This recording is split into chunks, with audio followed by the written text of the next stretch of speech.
Jason Burke stood quietly in the back of the shuttle. The large window showed the wide blue skies of Elia Prime, the homeworld of the Elia Empire. He had heard stories about this place for years, but seeing it with his own eyes felt unreal. The tall glass towers, floating platforms, and shining rivers looked like something from a dream. The human delegation had arrived to meet the Eliari leaders. Jason was not a diplomat. He was just an engineer, brought along in case anything needed. Fixing. He liked things simple. Talk less. Do more. Let the others worry about speeches and greetings. The Eliari greeting hall was filled with music and color. Tall alien guards stood in perfect rows. They wore armor that shimmered like water under sunlight. The human ambassadors stepped forward, smiling and nodding. Jason stayed near the back with the technical team. He adjusted the scanner on his wrist and checked the data feeds. Everything looked fine. Then the room grew quiet.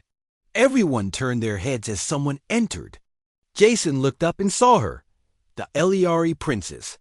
She was taller than any human there, with pale purple skin and bright silver eyes. Her long hair floated gently, as if moved by soft wind. She wore a long robe decorated with symbols and flowing patterns. Her steps were smooth, graceful, almost like dancing. Jason didn't know why, but he couldn't look away. Princess Kalira moved through the crowd with calm confidence. She stopped before the human ambassador, nodded slightly, and said a few words in perfect English. Her voice was soft but clear. She welcomed them to Elia Prime and wished for peace between their worlds.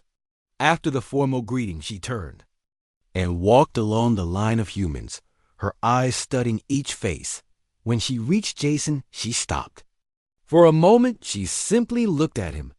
Jason felt his heart thump in his chest. He didn't know if he should bow, speak, or just freeze. Then, without warning, she tilted her head slightly and asked, "Are you wed or single, human?" The room went silent. Jason blinked, unsure if he had heard her right. The ambassadors looked shocked. The other Eliari seemed confused. Jason opened his mouth, then closed it. Finally, he managed to say, "I'm single." Kalira nodded once, turned, and continued walking. She didn't look back.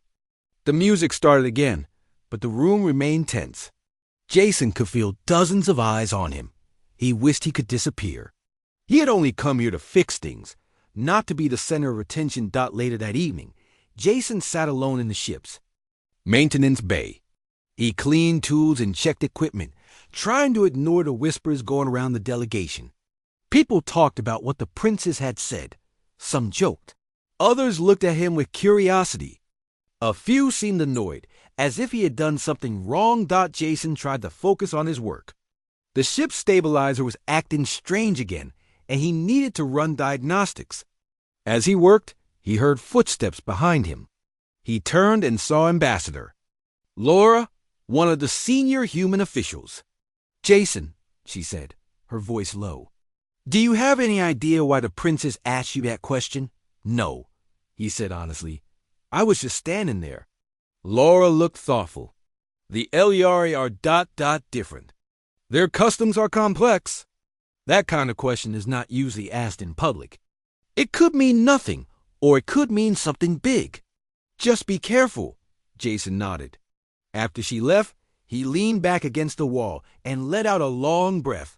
He was just an engineer. He didn't want to be part of any political game. The next day, he got a message. His skills were needed. One of the Eliori ships had a malfunction in its power system, and they requested his help. Jason grabbed his toolkit and followed the directions to a massive docking bay. The Eliari ship was beautiful but strange. Its walls curved in smooth lines, and the control panels glowed softly with unfamiliar symbols. Jason walked slowly, taking it all in. A tall Eliari technician met him and guided him to the damaged area. Jason worked quietly, asking a few questions, checking connections, and scanning circuits. It was challenging, but also exciting. The systems were advanced, but he understood the core of it. Machines, no matter how alien, still followed logic. As he finished the repair, he heard a familiar voice behind him. You are fast. Our own engineer said it would take 3 hours. You did it in 1. Jason turned and saw Princess Kalira standing there. Her expression was calm, but her eyes watched him closely. I just followed the signals, he said. Sometimes the answer is simple. Simple is rare here, she said. Your kind solves problems differently. He nodded. Sometimes being outside helps. You see things others don't. She stepped closer. When I asked you if you were wed or single, I did not mean to offend. It is a question we ask those we find ... interesting. Jason swallowed. I didn't take offense. Just surprised. She tilted her head. You are not like the others. You do not try to impress. That is rare. Jason didn't know what to say, so he said nothing. They stood in silence for a moment. Would you like to see the engine core? She asked. Sure, he said. She led him through the ship, pointing out systems and asking his opinion. Jason felt more. Relax. They talked about machines, not politics. He liked that. She seemed to enjoy the conversation too. By the time they returned to the dock, Jason realized the sun was setting outside. He had spent hours with the princess, and it had felt like minutes. Before she left, she looked at him again. You are welcome here, Jason Burke, not just as a human, but as yourself. He nodded, unsure how to respond. As she walked away, he realized something had changed. He had come to Elia Prime as a background figure, just an engineer. But now, he was in the middle of something unexpected, something bigger than he had ever planned for, and deep inside, he wondered what would happen next. Jason rested in his room for most of the day after the final rite. His legs were sore, his mind tired. But inside, something had changed. He felt stronger, more certain of his place. The path of memory had shown him the darkest parts of himself. But he had not turned away. As the sun began to set, Kalira came to visit. She wore a soft robe the color of dusk and brought food from the royal kitchen. You need to eat, she said with a smile. Jason nodded and sat across from her. They ate quietly for a few minutes. You really passed, she said. The elders had not expected that. I didn't expect it either, Jason admitted. But I couldn't let it end there. Kalira looked at him for a long moment. What did you see inside the path? Jason thought for a moment. I saw myself younger, always quiet, always fixing things, but never speaking up. I saw people I left behind, a version of me who believed he was too small to matter. And now? Now? I know that even someone like me can make a difference. Kalira reached across the table and touched his hand. You already have.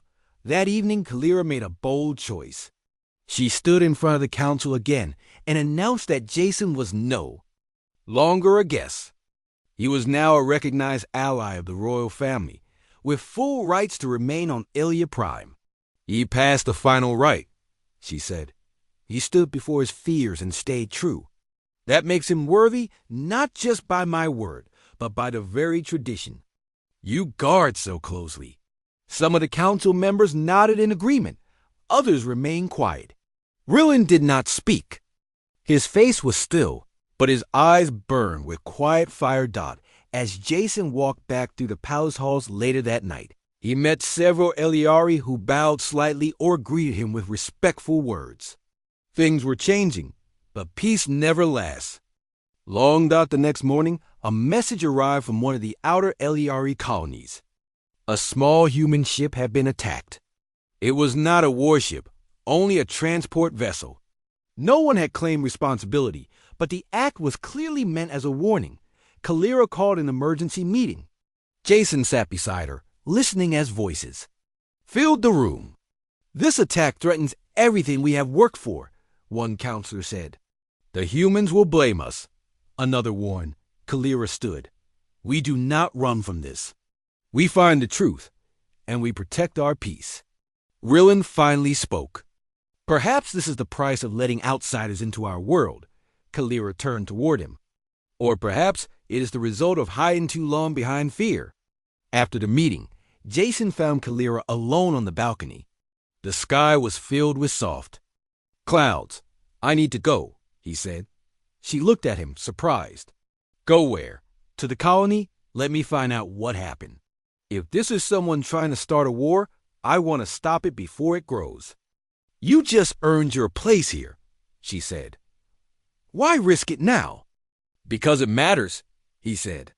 "If I do nothing, others will suffer." Kalira looked at him with deep sadness. "Then I will not stop you, but I will send a team with you." "You won't." "Face this alone." Jason nodded. "Thank you." 2 days later, Jason left on an Eliari scout ship. He was joined by 3 Eliari guards and a young diplomat named Sira. The journey was short, just 2 days through quiet space dot. When they reached the colony, they found the wreckage still drifting near the station.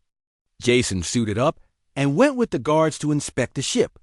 Inside, it was clear someone had used a high-powered energy weapon. But what caught Jason's eye was a symbol burned into one of the walls. It was not Eliari or human. It was a symbol from a group known as the Shaolika Rogue Faction that believed in keeping the Eliari pure. Jason returned to the station and shared the news with Sira. "If the Shaolek are involved, this isn't just about me or Kalira," he said. "This is about stopping them before they break the peace." Sira nodded. "We must return. The council must hear this." When Jason returned to Elia Prime, the mood was tense. He went straight to the council and stood before them. "The attack was done by the Shaolek," he said. "They want to divide us. Use fear one another," Rillan stood. "And how do we know this isn't your people trying to plant lies?" Jason raised his voice for the first time. "Because I went out there. I saw it myself. And because I believe in this place, not just Kalira, but all of you." Kalira stepped forward. "Enough games. We either stand as one or fall as many. I choose to stand." The council slowly agreed. A vote was taken. The Eliari would move to stop the Shaolek before they could attack again. That night, Kalira and Jason stood together in the garden. "I knew this wouldn't be easy," Jason said. "Nothing worth keeping ever is," she replied. Jason looked up at the stars. "Do you still see them as choices?" Kalira smiled. "Yes, and I choose you." He took her hand. "Then whatever comes next, we face it together." And in the quiet of the garden, under the stars of a distant world, 2 hearts stood ready for whatever tomorrow might bring.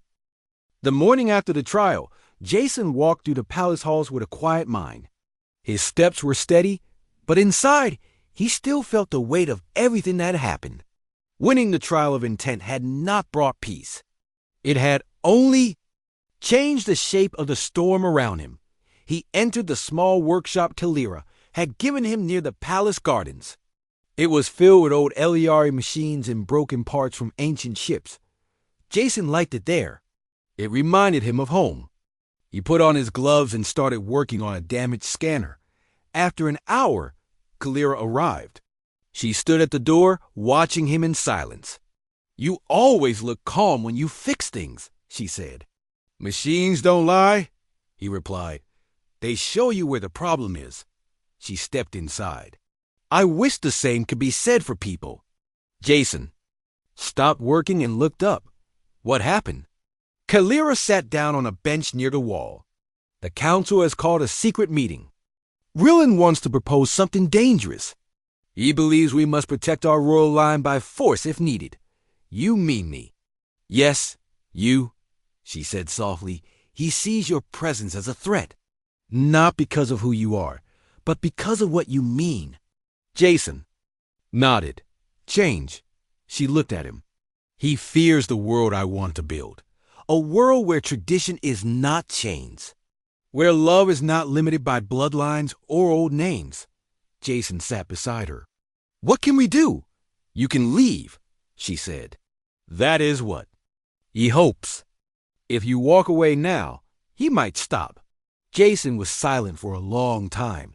Then he said, "I thought about it more than once. But every time I imagine walking away, something inside me feels wrong. I didn't come here to fight, but I won't run either. Kalira reached out and touched his hand. Then we stand together. That afternoon, Kalira invited Jason to a public event in the great city square. It was the Day of Unity, a festival celebrating peace between Eliari clans. Thousands of people had gathered. Lights filled the sky. Music echoed through the air. Jason stood beside Kalira on the balcony of the royal tower. For the first time, she held his hand in front of the crowd. The Eliari below gasped, then fell into silence. Some clapped. Some did not. Kalira spoke. Long ago, we fought one another. Then we learned to listen, to understand. Now, we face another choice. Will we fear what is new, or will we trust in what feels true? This man beside me did not come here to rule or to change our ways, but his heart is honest. His will is strong. And I choose to walk this path with him. Jason did not speak. He didn't need to. His presence said enough. Later, as the crowd celebrated, Kalira and Jason returned to the palace. They were met by guards. The council has summoned you. One guard said. Kalira looked at Jason. Both of us. Yes, princess. They followed the guards into the high chamber. Rillen stood at the center, his arms behind his back. Your words today, he said, have shaken many. Some cheer. Others question. Kalira lifted her chin. Let them question. Truth does not fear doubt. But you fear what comes next, Rillen said. He turned to Jason. You think this is a story of love. But to us, it is a test of loyalty. Will you serve our future or tear it down with your presence? Jason replied, I didn't ask to be a symbol, but I won't be pushed aside to protect your comfort. Rillen, step closer, then prove it. Tomorrow at dawn, you will take the final rite. Kalira looked confused. That rite hasn't been used in a generation. Then it is time it returns, Rillen said. Let the people see for themselves. If this human passes, none will question him again. If he fails, he must leave Elia Prime. Jason didn't speak. He just nodded. Kalir followed him out. When they were alone, she grabbed his arm. You don't have to do this. Yes, I do, he said. That night, Jason walked through the city alone. He watched the Eliari people celebrating. He saw families, children, musicians, and old couples walking. Slowly, he felt small, but not afraid. At dawn, he stood in the temple circle. Elders in dark robes stood around him. Kalira watched from above. The final rite was not a fight or a speech. It was a walk through the path of memory, a sacred trail filled with trials from Eliari history. Illusions, memories, tests of heart. The path changed for each person. Jason entered. He walked through a desert of silence, where voices called his name and tried to turn him around. He kept going. He faced a wall of flames, memories of his past fears. He stepped through, heart pounding. He met a vision of himself filled with doubt. You don't belong here, it said. I do now, Jason replied. When he emerged hours later, he fell to his knees. His body was tired, but his spirit was steady. Rillen stepped forward. He is past. The crowd that had gathered began to cheer. Kalira ran to him and knelt beside him. You did it! Jason looked at her. We did. In that moment, he knew there was no turning back. This was his world now, and she was his reason to keep walking forward. The next day, Jason stood in the palace courtyard. The sky was bright blue above him, and the garden around him was filled with soft music and strange flowers. Kalira stood nearby, wearing a light silver robe. She looked calm but focused. This was not a day for quiet moments or repairs. It was a day of public trial. News had spread. One of the Eliari nobles, Lord Vern, had challenged Jason. The challenge was not a fight with weapons, but something called the trial of intent. It was an old tradition among the Eliari, a way to test the heart, the mind, and the strength of one's purpose. Jason had never heard of such a thing before, but he had agreed to take part. He couldn't back down now. Not with Kalira watching. A large circle had been marked on the white stone floor. The council members sat around it. Other Elyaries stood along the edges, waiting to see what would happen. Lord Vern stepped forward first. He was tall, proud, and wore deep blue robes with golden markings.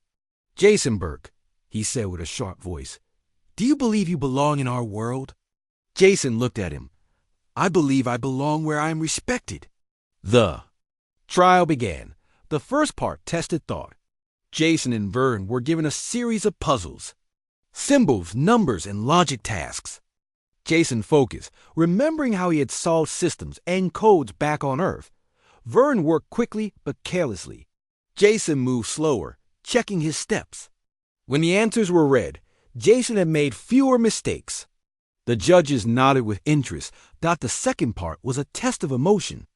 Jason and Vern were shown recordings of real Elyari citizens speaking about fear, hope, and love. They were asked to respond. Jason spoke softly but honestly. He talked about the fear he felt as a boy during storms on Earth, how he had learned to stay calm and help others. He talked about hope not just for peace between humans and Elyari, but for something more personal. A hope that people could understand one another, even when they were different. Vern spoke with pride but little heart. He spoke of tradition and honor, but not about himself. The judges watched closely. The last part was physical. A series of tasks that tested balance, control, and courage. Jason was not a fighter, but he was careful. He used his strength wisely. He climbed a tall pillar. He crossed a narrow beam. He stood still while strange lights spun around him, testing his calm. Vern tried to rush through each task. He slipped once, fell once. At the end, he looked angry. When the trial was over, the council took a moment to decide. Then the lead judge stood. "Jason Burke has passed the trial of intent." There was silence, then some quiet applause. Jason stood in the center, breathing hard. Kalira walked toward him. "You did not fight him," she said, "but you won." Jason looked at her. "I didn't come here to win. I came to stay true." She smiled. "That is why you did win." Lord Vern turned without a word and left the courtyard. The crowd slowly broke apart. Jason and Kalira walked through the garden path. "Do you regret agreeing to the trial?" she asked. "No," he said, "but I still don't understand what it all means." Kalira stopped beside a glowing tree. "Among my people, trials are not just for proving strength. They show who is willing to stand for what they believe. Many try, few succeed. I just told the truth," Jason said. "That is rare here," she replied. Back at the human quarters, Jason was met with surprised faces. Some clapped him on the back. Others asked questions. A few still looked unsure. "But Ambassador!" Laura came to him with a small smile. "You made an impression," she said. "The council won't ignore that?" "I hope that's good. We'll find out," she said not that evening. Kalira invited him to the palace observatory. It was high above the city, with a clear view of the stars. She stood beside a wide window, looking out. "My mother once told me," she began, "that stars are not only suns, they are choices. Paths. Each light is a road we could walk." Jason stood next to her. "And what path are we on?" She turned to him. "A new one. Unwritten. That is why it frightens them." "And you?" "I am not afraid," she said. "Because you walk it with me." Jason looked into her eyes. Silver light from the stars reflected off her skin. He felt something strong inside, a mix of wonder, respect, and something deeper, something he had not let himself feel before. "I'm not afraid either," he said. They stood in silence, side by side, watching the stars. But far below, in the council chambers, not everyone was pleased. Advisor Rillen spoke to a group of elders. "He cannot be allowed to change the future. We must act before it is too late." A dark plan began to form. Back at the observatory, Jason felt at peace. But he had no idea what the next day would bring. Jason woke up early the next morning. The sky outside was still a soft purple, with 2 moons hanging low. He sat on the edge of his small bed, staring at the floor. His mind was full of questions. Why did Princess Kalira speak to him? What did she really mean by her question? He had fixed the ship, yes, but that wasn't special. At least not to him. He had done what he always did: follow the wires, solve the problem. That was his world. He got dressed, grabbed his tool pouch, and left his quarters. He walked through the quiet halls of the human delegation ship. No one else was awake yet. That was fine. He liked the silence. He stepped outside and walked to the nearest Skyrail platform. The Illyri Skyrail floated on blue light and moved without a sound. It took him to the large docking station where he had worked yesterday. When he reached the ship, he was surprised to find someone waiting for him. It was one of the Illyri guards, tall and dressed in silver armor. The guard gave a small bow. "The princess has requested your presence," the guard said. Jason blinked. "Now?" "Yes, she is expecting you." Jason followed without a word. They moved through winding halls made of smooth white metal. The walls glowed softly. He was led into a round chamber with tall windows. There, standing near a large star map, was Kalira. She turned when she heard them enter. Her expression was calm. "Good morning, Jason Burke."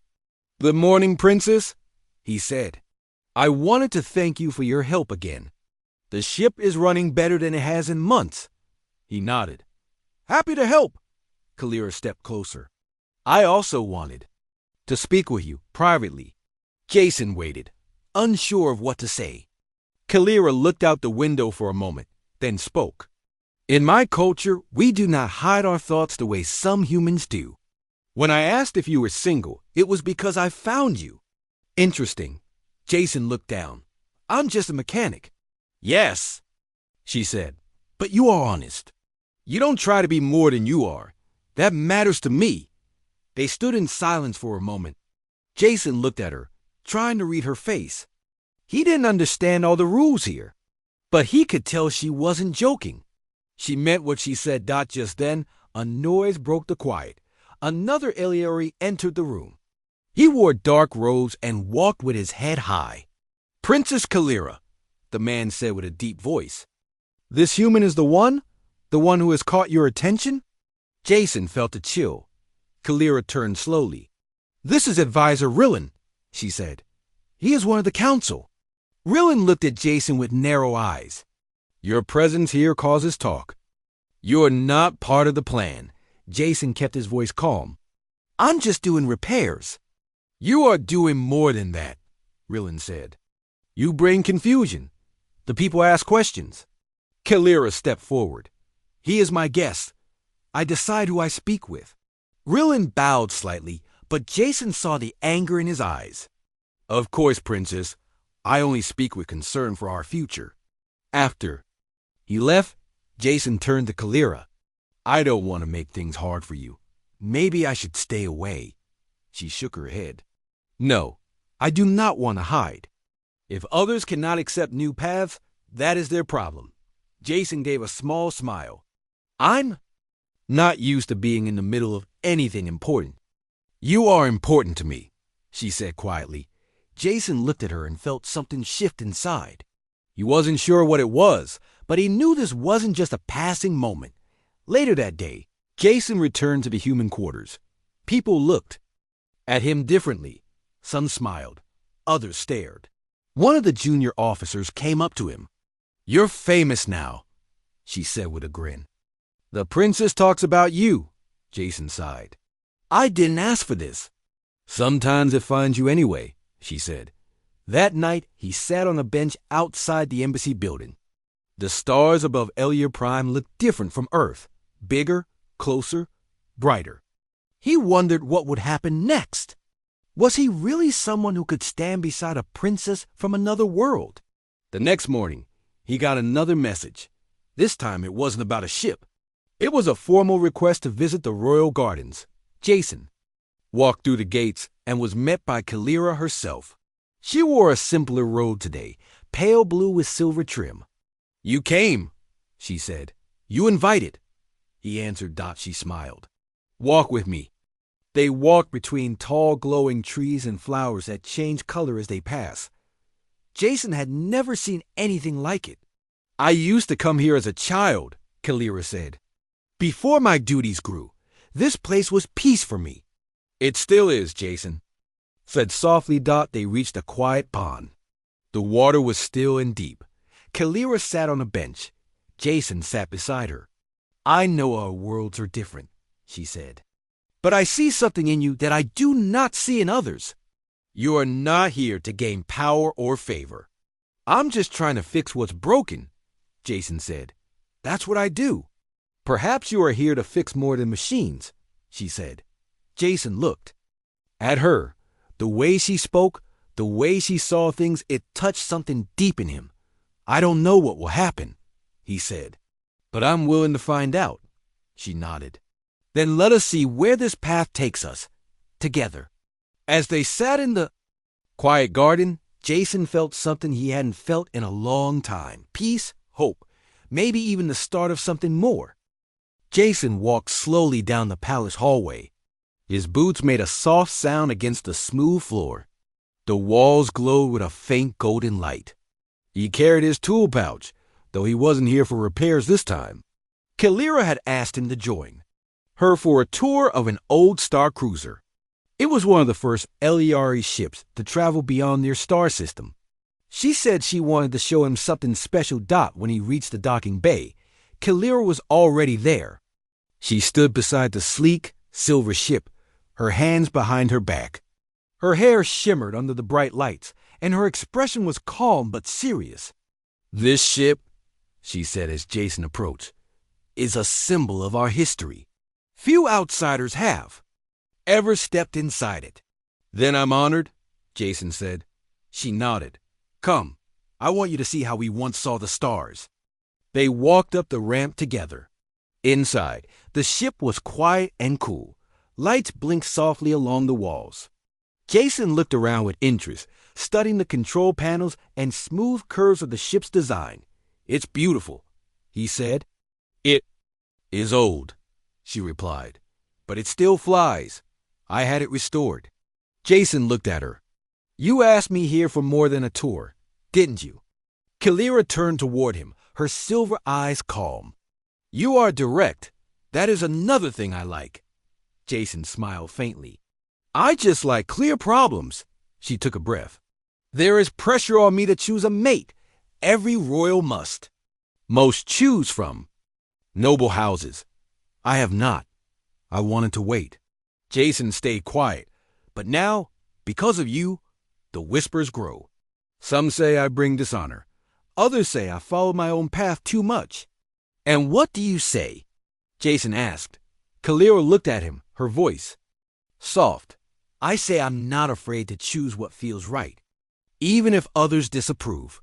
They stood close now. The ship was quiet, as if listening. Jason didn't know how to respond. His heart beat faster. He felt like the ship around them had become a world of its own. Then a voice came over the comms. Princes. Kalira, you are requested in the Hall of Stars. It is urgent. Kalira frowned. It seems our moment is cut short. Jason nodded. Duty calls. She looked at him again. You understand this better than most. Later, Jason returned to his workstation on the human ship. He tried to focus on a broken coolant system, but his thoughts kept returning to Kalira. What did she really feel? Was he just a distraction from her duties, or was there something deeper? He didn't have answers. Only questions. The next day, he received another invitation. This time, it was from the LERE High Council. A formal request for his presence. Jason wasn't sure what to expect, but he dressed neatly and followed the directions. The council hall was a large, round chamber with a high ceiling. LERE leaders sat in curved rows, watching him as he entered. Kalira was not there. Odd Advisor Rillen stood in the center. Jason Burke, he said, you have become a topic of great interest. Jason stayed calm. I'm just an engineer. And yet, Rillen said, you have drawn the attention of our princess. That is no small thing, Jason nodded. I never meant to cause Trouble. You have done more than you realize. Many of our people do not understand why a human would be close to our future ruler. Some feel insulted. Others are afraid. Afraid of what? Afraid of change, Rillen said. Afraid that tradition is being broken. Jason took a breath. I didn't come here to break anything. I came to help. Then perhaps you will help us by walking away. Jason looked around the room. Dozens of Uliari eyes stared at him. Some cold, some curious, some uncertain. Is that what Kalira wants? He asked Dot. There was silence. Rillen spoke again. She does not see clearly. You are a distraction. We ask that you step aside, for her good, and ours. Jason did not answer. He gave a small nod and turned to leave. Back on the human ship, he sat, alone in the engine room. The hum of the system soothed him. Here, he could think. Here, nothing was expected of him but quiet work. Hours passed. Then he heard a soft knock. Dot. He turned. It was Kalira. They told you, she said. They did. And what did you say? Nothing. I just walked away. She stepped closer. You should not have to fight for a place here. Maybe not, Jason said. But I don't want to cause problems for you. You are not the problem, she said. They are afraid of something they do not control. Jason met her eyes. Then what do we do? Kalira took his hand. We showed him that some things cannot be controlled. Not everything must follow old paths. Jason held her hand tightly. For the first time, he saw not a princess, not an alien ruler, but just a person who wanted to be understood. All right, he said. Let's show them. She smiled. Tomorrow we begin. And in that moment, Jason felt something strong grow inside him. Not fear, not doubt, but courage. A new path was opening, one he never expected, but now one he could not walk away from.